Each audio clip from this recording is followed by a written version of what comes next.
السلام علیکم ورحمۃ اللہ وبرکاتہ۔ میرا اور آپ کا رب، ہم سب کا معبود اور خالق، ہم سے کیا چاہتا ہے؟ یعنی اللہ اپنے بندے سے کیا چاہتا ہے؟ ایک خالق اپنے مخلوق سے کیا چاہتا ہے؟ سب کی چاہتیں اپنی اپنی جدا گانہ ہوا کرتی ہیں۔ ہم سب اللہ کے بندے اور اس کی مخلوق ہیں۔ ظاہر ہے کہ ہماری بھی کچھ چاہتے ہیں، اور دنیا کا ہر بشر، ہر جن و انس، اور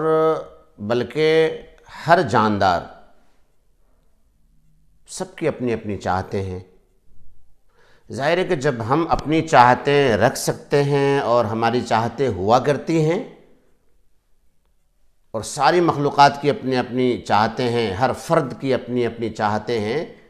ارادے ہیں، تو اللہ رب العزت نے، جس نے اس پوری کائنات کو بنایا، ہم سب کو پیدا فرمایا، تو یقیناً اللہ رب العزت کی بھی ہمارے تعلق سے کچھ چاہت ضرور ہوگی۔ چونکہ ہم سب اللہ کی مخلوق ہیں، اللہ کے بندے ہیں، اللہ تعالیٰ نے جس محبت سے ہمیں بنایا، ہر چیز کو، ظاہر ہے کہ ساری چیزیں جب اللہ کی مخلوق ہے تو ساری چیزوں کو اللہ تعالیٰ نے محبت سے ہی بنایا ہے، لیکن یہ کہنا بالکل بجا اور درست ہوگا کہ سب سے زیادہ محبت کے انداز میں اللہ تعالیٰ نے ہم انسانوں کو بنایا۔ اور اسی لیے ہم انسانوں کا، یعنی ہم جیسی مخلوق جو اب آدم کی اولاد ہیں، اس مخلوق کا نام بھی اللہ نے انسان رکھا۔ اور انسان کے لفظ پر غور کریں، ہم اپنی تخلیق پر غور کریں، اپنے وجود کو اگر ہم سوچیں اور سمجھنے کی کوشش کریں، تو انسانوں کی پیدائش اور اس کا وجود اور اس کی جو خلقت ہے، اور اللہ تعالیٰ نے جو ہمیں نام دیا ہے، یعنی اس مخلوق کو جس نام سے یاد کیا ہے، یہ نام خود اس بات کا گواہ ہے اور اس کا پتہ دیتا ہے کہ اللہ ہم سے کیا چاہتا ہے۔ اللہ نے ہمیں پیدا کیا اور ہمارا نام رکھا انسان، اور انسان انس سے بنا ہے، انس، الف نون سین، انس، اور انس کے معنی ہے محبت۔ کیا معنی ہے انس کے؟ محبت۔ دیکھو اللہ نے کیسی کیسی مخلوقات پیدا کی ہیں دنیا میں، لیکن اللہ تعالیٰ نے محبت نام کسی کو نہیں دیا، اس مخلوق کو دیا، اس مخلوق کو پیدا فرمایا، اور پیدا فرمانے کے بعد اللہ تعالیٰ نے اس مخلوق کو جس نام سے یاد کیا اور پہچان کے لیے جو نام عطا فرمایا، وہ انسان کا لفظ ہے، انسان کا نام ہے۔ اور انسان انس سے بنا ہے، اور انس کے معنی ہے پیار، محبت، اتحاد، اتفاق، چاہت، خواہش، ارادہ، یہ سارے معنی ہیں اس کے۔ اب ظاہر ہے کہ ہم انسانوں کو جب اللہ نے پیدا فرمایا اور محبت بھرا نام ہمیں عطا فرمایا، اور محبت سے ہمیں بہترین وجود بخشا، تو اللہ نے جب ہمیں محبت سے بنایا اور ہر چیز محبت کے انداز میں کامل درجے عطا فرمائی،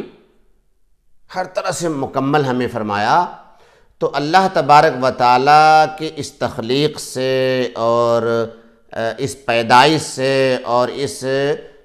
محترم اور پاکیزہ اور محبت بھرا نام سے ہی یہ پتہ چلتا ہے کہ میرا اور آپ کا اللہ بھی ہم سب سے محبت چاہتا ہے۔ محبت، اللہ تعالیٰ کو ہم سے محبت چاہیے، محبت کے اعمال چاہیے، محبت کے افعال چاہیے، محبت کے کردار چاہیے۔ بندے کی زندگی اللہ کی ذات سے محبت سے سرشار ہو، محبت میں ڈوبی ہوئی ہو، محبت والی ادائیں چاہیے، ایسی ادا جس سے صرف اور صرف اللہ رب العزت کی محبت جھلکتی ہو، ایسا طرز عمل جس سے رب کی ربوبیت کا پتہ چلتا ہو، ایسے طور طریقے جو میرے اللہ کو پسند ہے، دیکھنے والے کو سمجھ میں آ جائے کہ یہ اس طور طریقے سے اللہ کی محبت اور عظمت کی خوشبو آ رہی۔ اللہ تعالیٰ کو نماز چاہیے، روزے چاہیے، زکوٰۃ، صدقات، خیرات، تلاوت، ذکر، اذکار، حج، عمرہ، دیگر جتنی بھی عبادتیں ہیں، یہ ساری چیزیں اللہ کو مقصود ہے۔ لیکن خوب یاد رکھیں، اللہ تعالیٰ کو یہ تمام عبادتیں اور ان جیسی جو بھی عبادتیں ہیں سب مقصود ہے، لیکن محبت کے ساتھ۔ نمازیں ہوں، اللہ تعالیٰ کی محبت کا رنگ بھرا ہو اس میں۔ حج اور عمرہ ہو، اللہ رب العزت کی دیوانگی کی ادائیں ہوں ان میں، حج کے سارے ارکان میں۔ کیا ہے حج؟ اگر حج پر آپ غور کریں تو حضرت ابراہیم خلیل اللہ، اسماعیل ذبیح اللہ اور حضرت ہاجرہ، یہ سب اللہ کی مخلوق، اللہ کے بندے، اللہ کے نبی، خوبصورت گھرانہ، اللہ کے تابعدار اور فرما بردار، دین حنیف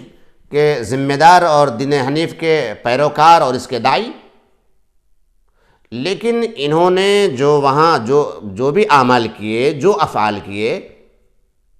وہ اعمال، وہ افعال محبت میں ایسے ڈوبے ہوئے تھے کہ میرے اللہ کو وہ اعمال اتنے محبوب ہو گئے کہ اللہ تبارک و تعالیٰ نے قیامت تک اپنے ماننے والے اور اپنے چاہنے والوں کو یہ حکم فرما دیا کہ آؤ ہمارے گھر، اور ہمارے محبت بھرے ان بندوں نے جو اعمال کیے ہیں اور اپنی محبت پیش کی ہے، محبت کی جو ادائیں دکھائی ہیں، انہی اداؤں کی نقالی کرو۔ اسی طریقے سے نماز ہے۔ نماز رکوع سجدے کا نام نہیں ہے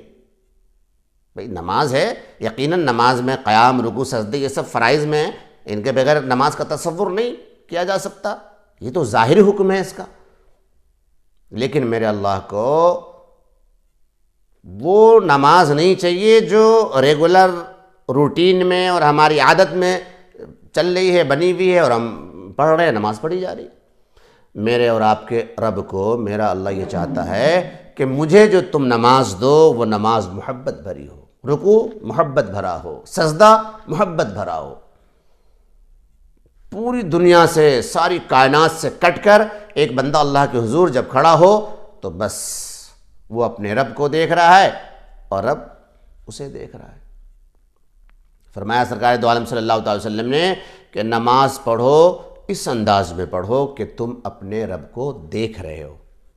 اور اگر یہ کیفیت نہیں بنتی تو یہ کیفیت تو ضرور رہنی چاہیے پوری نماز میں کہ تیرا رب تجھے دیکھ رہا ہے، تیرا رب تجھے دیکھ رہا ہے۔ تو میرا اللہ، آپ ہم سب کا مالک، ہم سب کا خالق، ہم سے محبت چاہتا ہے، محبت کے اعمال چاہتا ہے، محبت کے افعال چاہتا ہے، محبت بھری زندگی چاہتا ہے۔ ہم ہر کام اپنے رب کی محبت میں کریں،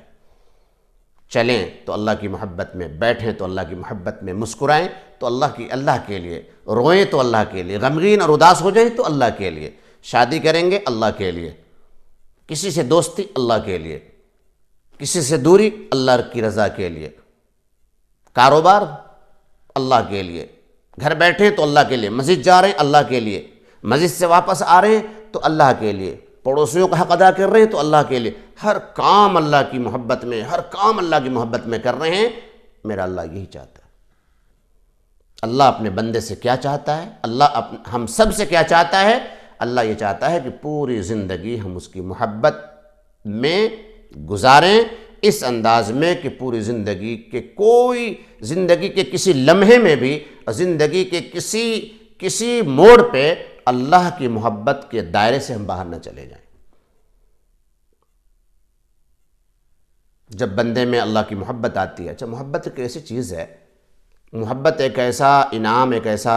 وظیفہ ہے، ایک ایسی نعمت ہے کہ جب محبت میں انسان کوئی کام کرتا ہے تو وہ کام، اس کام کے اندر اخلاص بھی ہوتا ہے، اور اس کام میں 100% اس کام کو مکمل درجے میں کمپلیٹلی اور اچھے انداز میں خوبصورتی کے ساتھ وہ کام کیا جاتا ہے۔ ظاہر ہے کہ جب محبت ہوتی ہے کسی کو کسی سے تو آپ دیکھیں گے کہ وہ ہر وقت اس کی تعریف کے دم بھرتا ہے، زبان پر بس اسی کے نام، اسی کے الفاظ، اسی کے جملے، اسی کی خوبیاں، اسی کی اچھائیاں، انہی چیزوں کا ذکر رہتا ہے۔ اور یقین مانیے حق ہمارے دل پر، ہمارے دماغ پر، ہماری سوچ پر، ہماری ذہن پر اگر کسی کا حق ہے محبت کا اور تابعداری کا اور فرما برداری کا، تو وہ ہم سب کا خالق و مالک، ہم سب کا رب اللہ رب العزت کی ذات ہے۔ اللہ یہ چاہتا ہے کہ ہم تقوی اختیار کریں، تقوی والی زندگی۔ اللہ کو تقوی والی زندگی پسند ہے، گناہوں سے بچ کر زندگی گزاریں، یہ اللہ کو پسند ہے۔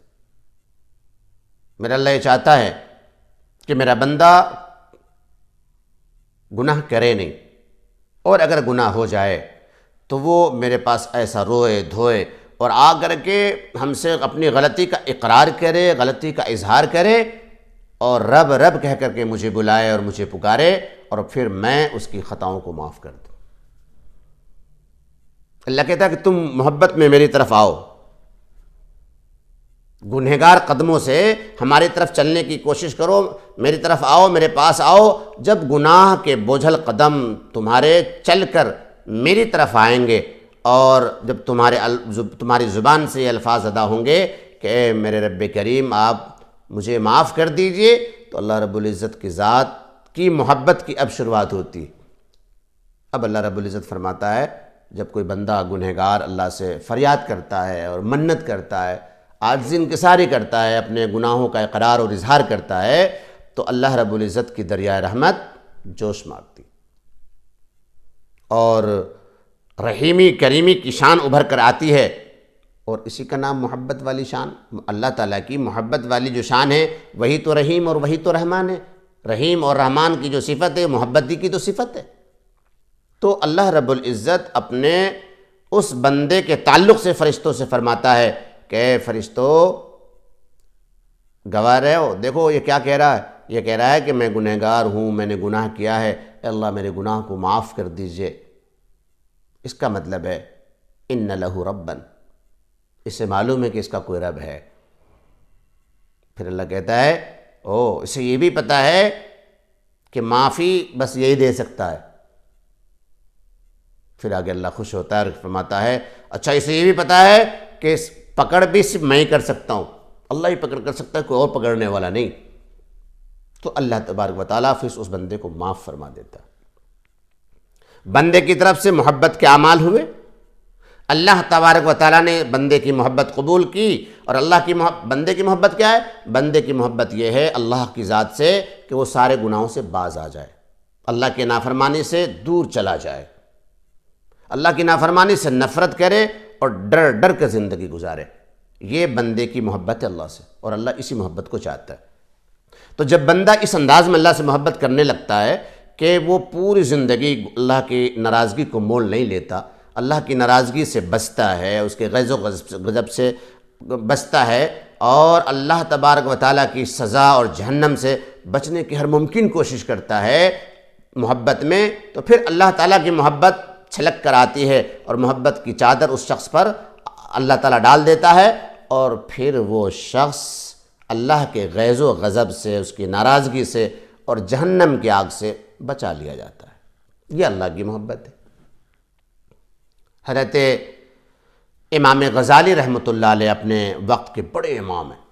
حضرت امام غزالی رحمۃ اللہ علیہ امام الوقت ہیں۔ اللہ تعالیٰ نے ان کے ذریعے سے علم اور عمل کا ایک دریا جاری فرمایا، بڑی بڑی کتابیں انہوں نے لکھی، اور اس زمانے کے لوگوں کو اللہ تعالیٰ نے ان کے ذریعے سے علم سے بھی سیراب فرمایا، اور روحانیت اور تصوف کی دنیا میں بھی لوگوں نے ان سے بہت فائدہ اٹھایا۔ حضرت امام غزالی رحمۃ اللہ علیہ ان کا نام۔ حضرت امام غزالی رحمۃ اللہ علیہ فرماتے ہیں اللہ یراک مولاک، وجتہد وجتہد اللہ یراک مولاک حیث نہاک ولا یفقدک حیث امرک۔ امام غزالی رحمۃ اللہ فرماتے ہیں کہ اے انسان، کوشش کر، خوب کوشش کر، اس بات کی کوشش کر کہ تیرا رب اللہ یراک مولاک،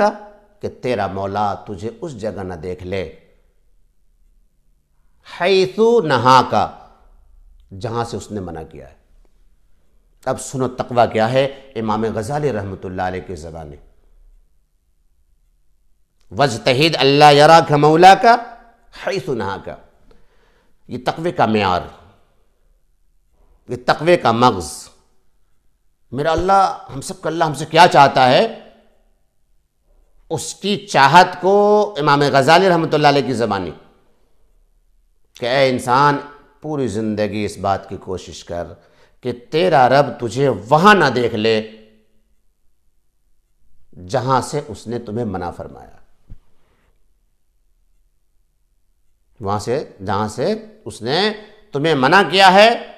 بیٹھنے سے، جانے سے، گناہ کے کاموں سے، نافرمانی سے، جہاں کے لیے اس نے روکا ہے وہاں سے رک جاؤ، جہاں کے لیے اس نے منع کیا ہے وہاں سے منع ہو جاؤ، باز آ جاؤ۔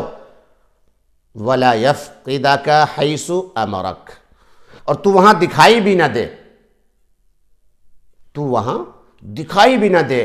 تیرا وجود بھی وہاں نہ ملے جہاں کے لیے اس نے ایسا حکم فرمایا ہے۔ میرے بھائیوں اور میری بہنوں، ایک باپ،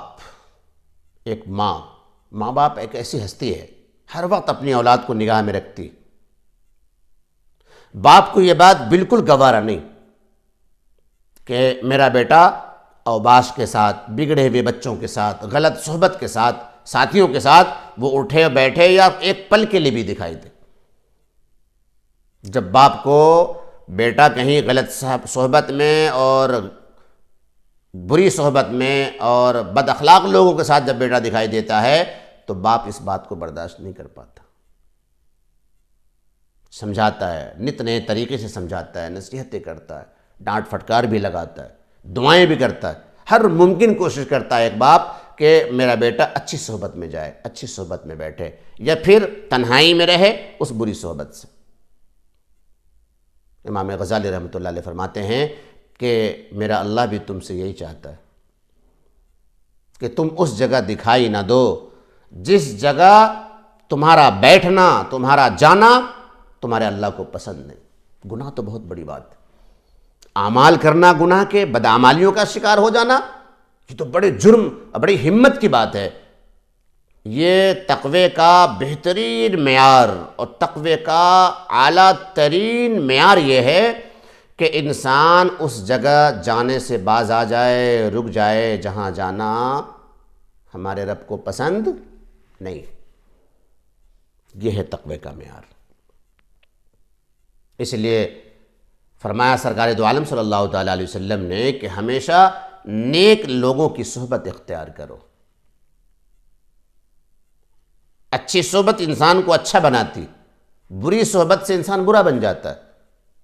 صحبت صالح ترا صالح کند، صحبت طالح ترا طالح کند۔ اچھی صحبت سے انسان اچھا بنتا ہے، بری صحبت سے انسان برا بن جاتا ہے۔ تو اللہ تبارک و تعالی ہم بندوں کے لیے یہ چاہتا ہے، ہم بندوں کے تعلق سے اللہ یہ چاہتا ہے، ہم سب لوگوں کے لیے چاہتا ہے کہ ہم اللہ تبارک و تعالیٰ کی ایسی بندگی کریں، ایسی بندگی کریں کہ کبھی کسی کو اس بندگی میں ساجی و شریک نہ ٹھہرائیں، خالص ہو کر اللہ کی بندگی کریں، گناہوں سے ایسا بچے، ایسا اجتناب کرے کہ پوری زندگی ہم سے کسی قسم کا کوئی گناہ نہ ہونے پائے۔ ہر کام اللہ کی محبت میں ڈوب کر کریں، ہر کام اللہ کی رضا کے لیے کریں،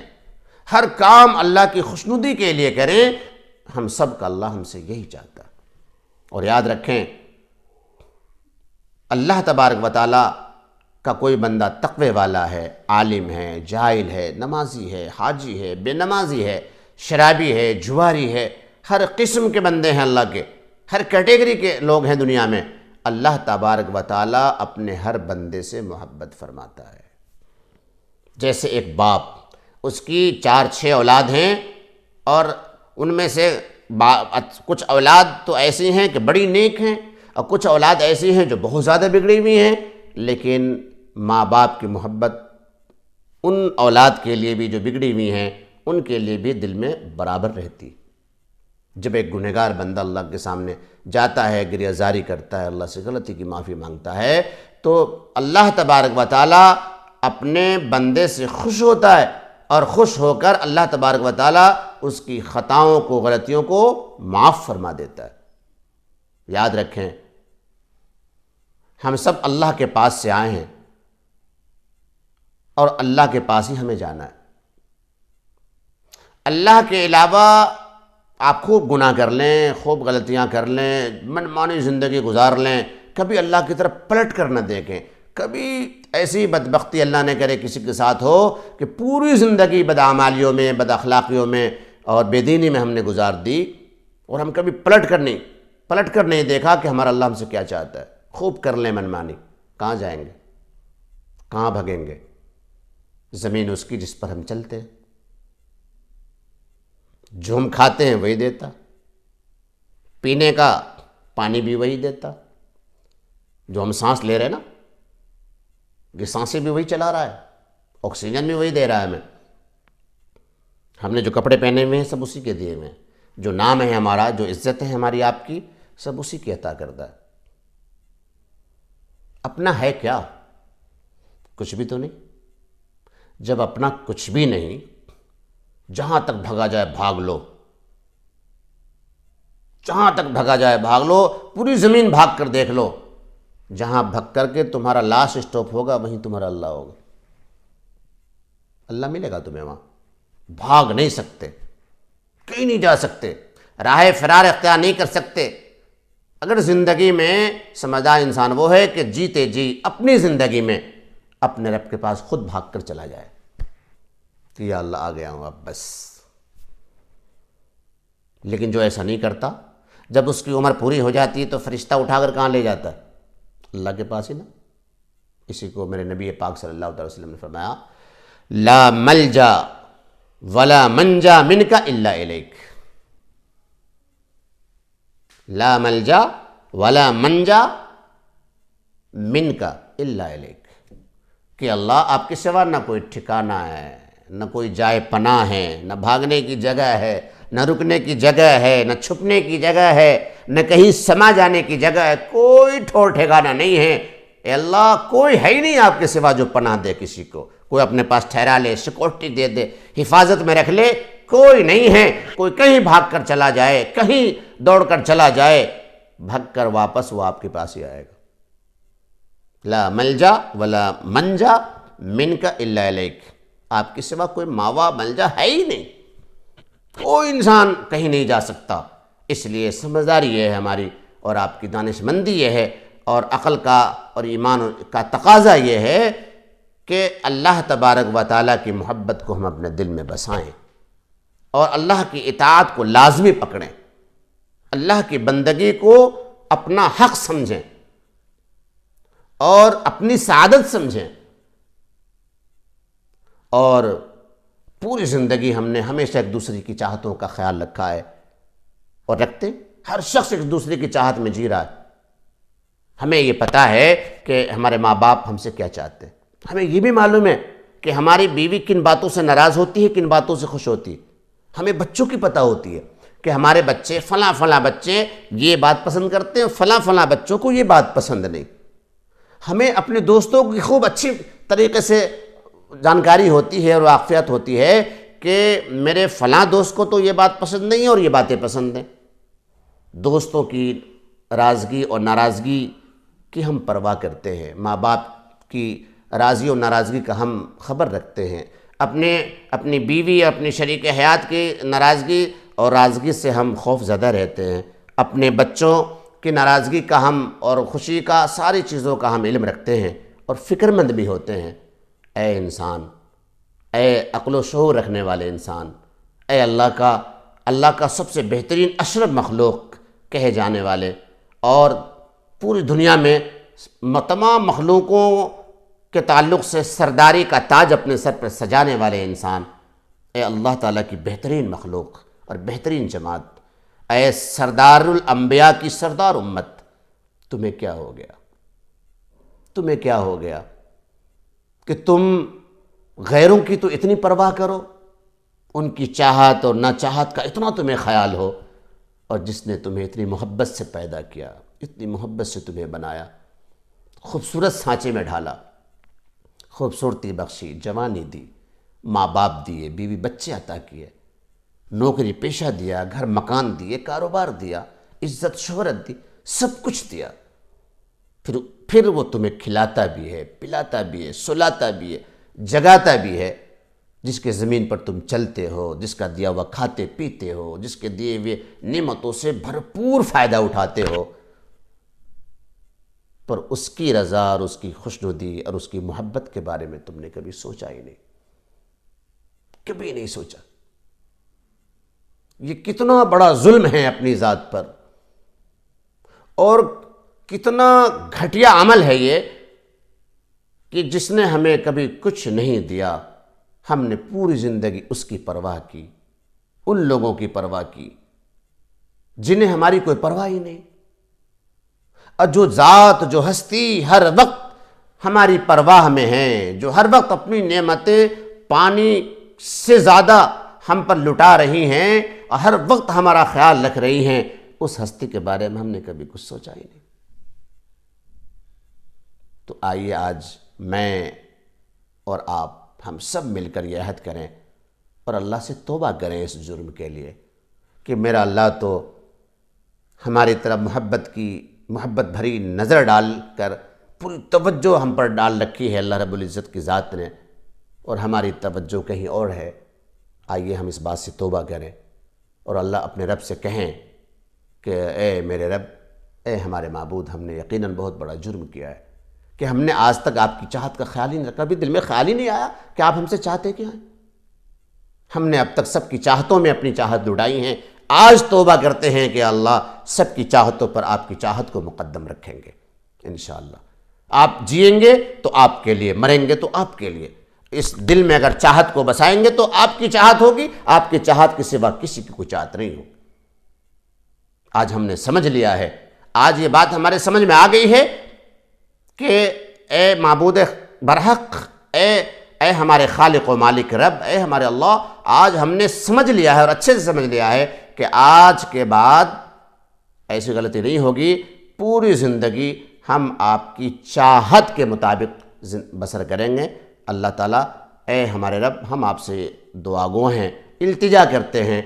کہ ہماری اس توبہ کو قبول فرما لیجئے، اور ہمیں اس پر جو ہم نے عزم کیا ہے اس پر ہمیں استقامت نصیب فرمائیے، ہماری مدد کیجئے تاکہ آپ کی منشا کے مطابق، آپ کی محبت کے مطابق، جیسا آپ اپنے بندوں سے چاہتے ہیں، اللہ اپنے بندوں سے کیا چاہتا ہے، تو جو آپ چاہتے ہیں ہم سے، ہم اس چاہت کے مطابق زندگی گزاریں، اور ایسی زندگی گزار کر ہم آپ کو دکھائیں۔ ہمیں آپ کی مدد بھی چاہیے، اور آپ کی نصرت بھی چاہیے، اور آپ کی رضا اور خوشنودی بھی چاہیے۔ یقیناً آپ کی مدد کے بغیر ہم کچھ نہیں کر سکتے، لہٰذا ہم نے نیت کر لی ہے، عمل کی کوشش کریں گے، آپ کی طرف سے مدد ہوگی تو یہ کام آسان ہو جائے گا۔ اللہ تعالیٰ مجھے اور آپ کو، سبھی ساتھیوں کو ان باتوں پر عمل کی توفیق عطا فرمائے۔